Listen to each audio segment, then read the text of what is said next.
Here's my V6 bumper Mustang GT before it's destroyed. If you want to go racing at Old Dominion Raceway in Woodford, Virginia, the first no prerequisite option is the track cross event. This is similar to autocross, which is a timed single car at a time type of event.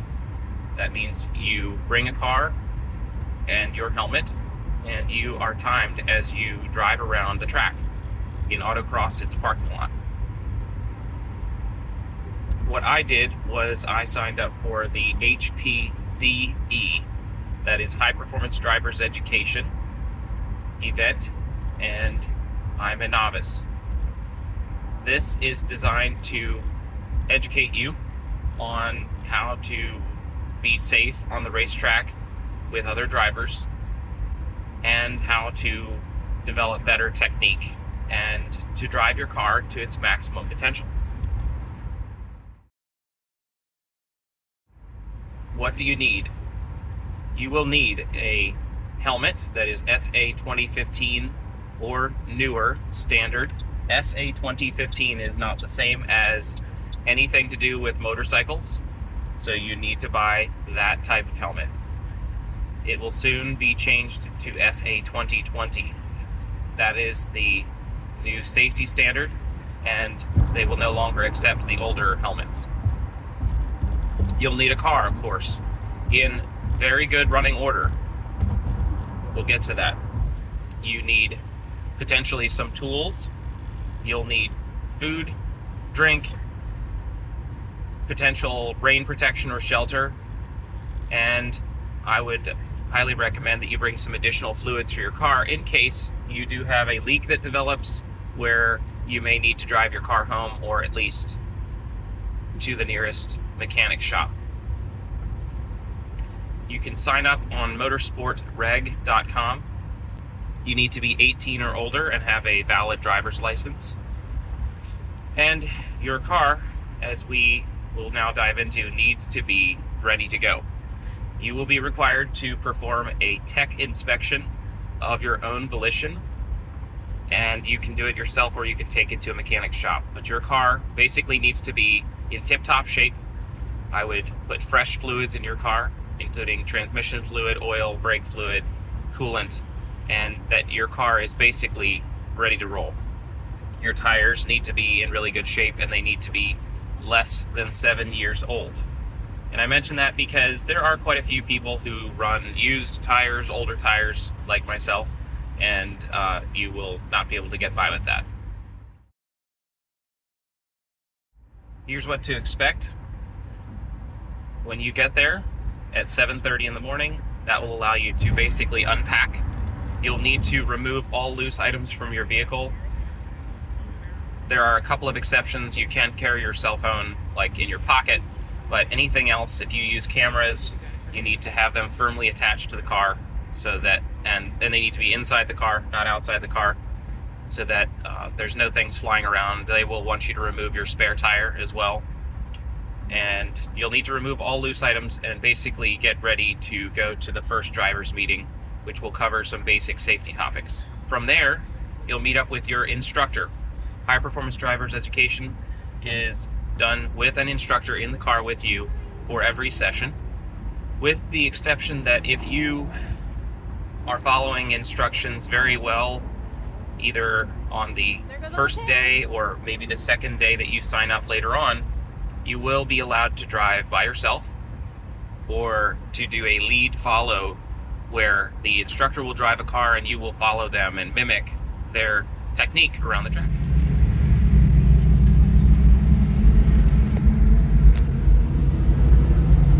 My face is all squished and fat in this helmet. I'm looking good, I think. My instructor's in front of me. The first time I was in a car was with the instructor, so he drove me around the track in his car and did basically a bunch of hot laps, and it was awesome. His name was Nick Green. He is an excellent driver, and he has an M3 as well as this day he borrowed an STI that he borrowed from a friend. After your first driver's session, you will have your first session, and that will be a 3-lap, 35 mile per hour session where, I should say it's not 3 laps, but you're going to drive around the track to basically orient yourself on the track, and your instructor is going to give you some basic pointers on where to go on turns, where to place the car on the track as you go through the turns, and you'll be allowed to go about 70 miles per hour or highway speed down the main straight. After that, full speed is allowed, and your instructor will show you what to do. The rest of the day is broken up into 3 more sessions, potentially 4, for a total of 5 driving sessions. The clubhouse will also be hosting 3 classroom sessions, which are extremely important, as they will give you some excellent technique and advice from very, very experienced racing car drivers, in some case professional drivers. Basically, by the end of the day, your goal should be to be able to understand where your car's limits are and to be able to back off if you exceed those limits in a safe manner, and also to be able to navigate the track with other drivers being aware of their location, so that you can reduce the likelihood of any incidents if you did compete later on down the road. This is a purely educational event. This is not timed, so you are not there to race other people or to get the best lap time that you can, but if you're like me, you're trying to learn how to drive your car to its maximum potential and have fun and be safe. So my experience was very similar to that. I have a couple things to add.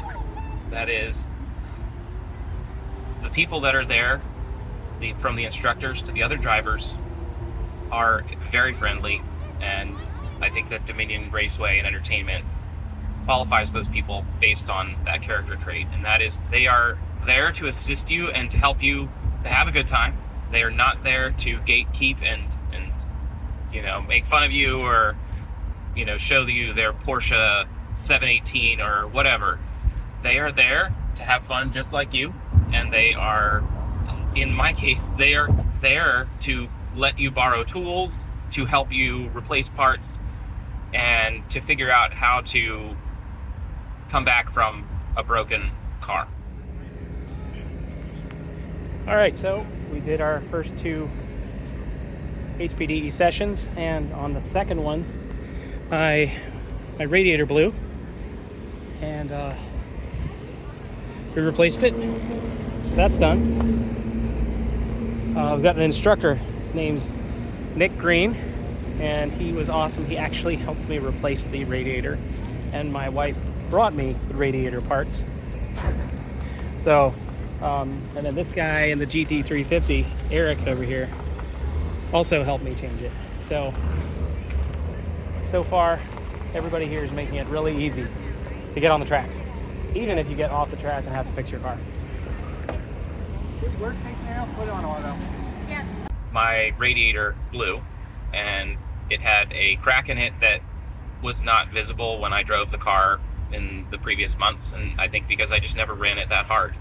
But my radiator blew, and my instructor, Nick, and another gentleman, Eric Brazel, who has a GT350, and my wife all helped me to change my radiator. She brought me the parts from the auto parts store with some additional coolant, and in the meantime, these 2 other guys were awesome and helped me actually replace the part in basically 1 hour. So I missed 1 driving session, but I was able to actually get back out on the track. So incredible guys. Thank you guys if you ever watch this. The other thing I learned is that you need awesome tires. If you want to really maximize your car's potential, tires are the number 1 thing. And if you are a car person, you know this. So it was just exceedingly clear to me that tires are the number one thing. When you actually are driving around a track and you figure out that you cannot really carry any speed because of those tires, you can't slow down as fast. Tires are the contact patch. They are literally the endpoint for all inputs on your car. Power, braking, turning. So, before you do anything to your car, if you want to have a good time at a track, if you want to have if you're timing it, faster lap times, you need awesome tires. So, there were Miatas that were flying around the track that had just amazing tires on them.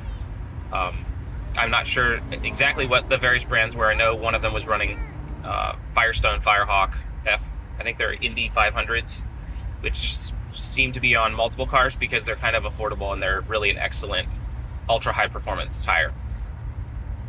But there were people running race tires, there were people running all kinds of things, and I was the slowest car on the track because I was running my regular all-season tires. And I wouldn't say that's a bad thing because I still was able to nearly pass all of the requirements for the solo license. So that's great. So the tire itself is not going to make you a safer or better learner. It just helps if you kind of want to push the car more. So get awesome tires and have a good time. And I would highly recommend that you take this course and move your way up. Everybody there wants to help you learn and get better. One thing that a lot of people ask is, how much is this and where do I sign up again? So the cost is about $300 normally, which is a lot of money, and this is why most people never take their car to a racetrack. But you do get basically an entire day of education. You get 4 or 5 potential sessions, 25 minutes each, on a real racetrack with an instructor to help you learn to get better at driving, and you get 3 classrooms. If you go off of the track, your insurance will not cover your car if you drive on a racetrack, period. If you die on a racetrack, you've signed your life away when you go into these places in general. You are not going to have any recourse, and your car repairs will be 100% on you. So this is all on you. So if anything happens to your car, if you break your car, if you break the track, they will bill you for the repairs on the track. And it's thousands of dollars to repair even a long strip of gravel on some of these tracks. So just be aware of that. There are on-the-spot specialized insurance options, which if you are going to really push your car to the bleeding edge, I would highly recommend it. Nick recommended that Hagerty has a policy that's $800 per track session, but it may save you $20,000 if you do some serious damage to your car and the track. I will admit the first couple of sessions were mainly stressful and not really fun. And that's partly because I'm really having to learn a lot of new information, and it is a lot of just commands and cautions and hit the brakes, hit the gas, turn here, turn there, watch this, watch that. And you're also learning the limits of the car. So you're trying not to crash, you're trying to drive aggressively to get better and push the car and yourself. So I will say the first 2 sessions were not super fun. They were stressful, but the last 2 sessions that I was able to participate in were a lot more fun, and it took me a day or so to kind of process everything, and I really want to go back. And this is not for everyone, but if you're watching this video, you're thinking about it, even if you only did it once, I think it's a great bucket list item. I think you should do it. You should do it. If you're thinking about it, go for it. And if you can, get your family to join in. My wife brought the kids, and the kids love there's a lot of almost near race cars running around the track as well on the alternate sessions. And it's just really fun to see real cars, real sports cars get pushed to their limits around a track. The noise is awesome. Hold on just a minute. Smells are awesome. Here goes Daddy. And it was a beautiful day as it turned out. So that's really what to expect when you go. At the close of the HPDE session, you will be given that piece of paper with your score, how you did on your education, and then you need to keep that for your records and bring it to your next session so that you can move up the ladder. And from there, you can move on to various different classes. Eventually, you are permitted to compete in road racing events, in HPDE racing events, as you move up. So I hope this is helpful to you guys. If you have any questions, I'm sure I missed something. I'm sure I said something incorrect. Correct me where I'm wrong, and like and comment and subscribe. Thanks.